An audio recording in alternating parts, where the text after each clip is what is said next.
ca nên chất lượng 1080 thì xuất ra nó video này nọ nữa thì phải đã làm phải đầu tư một chút để cho nó kinh phí nó cao cao nhưng mà có thu nhập chứ.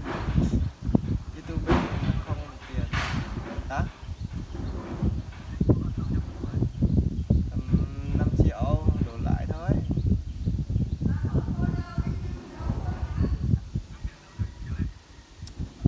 Bây giờ thì mình cắm bia thôi. Đi vay mượn. Vay mượn. Vay châu ấy.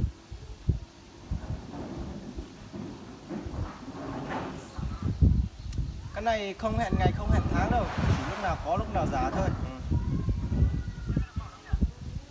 Hả?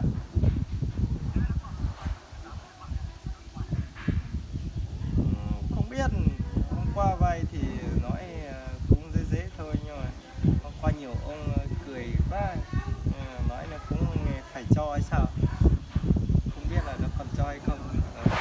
Không thể hỏi. Biết rồi. Còn bây giờ làm thế đâu. Ô, tao vẫn dùng con iPhone 13 Pro Max đây. Giờ vẫn xài con này tốt mà. Nhưng mà bây giờ iPhone nó lên đời 2 sim 2 sóng rồi.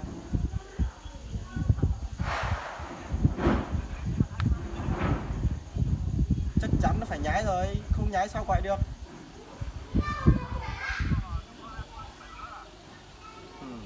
Còn chưa biết điện thoại ở đâu á. Còn chưa biết điện thoại ở đâu ấy. Biết xuống Thái xem thế thôi chứ tí nữa lên Thái chứ lúc từ hôm qua thì bảo là xuống Thái chứ bây giờ lại phải lên Thái không biết đâu. Không được thì không có Thái. Mua rồi, thằng Lụa mua mà.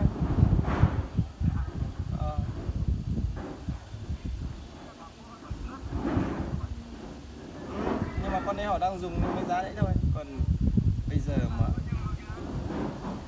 làm con như là Lụa nhưng mà giờ làm gì có như thế nữa. Người ta cầm trên tay người ta mới bán thôi. Thì người ta cầm trên tay người ta bán thế thôi chứ bây giờ mà đi hàng trưng bày thì giờ còn nói gì nữa, nước non gì nữa, pin hao tụt tốn bây giờ.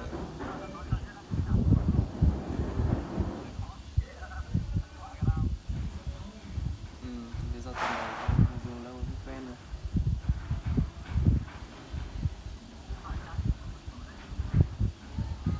Tùy từng người thôi, đời cũ thì nó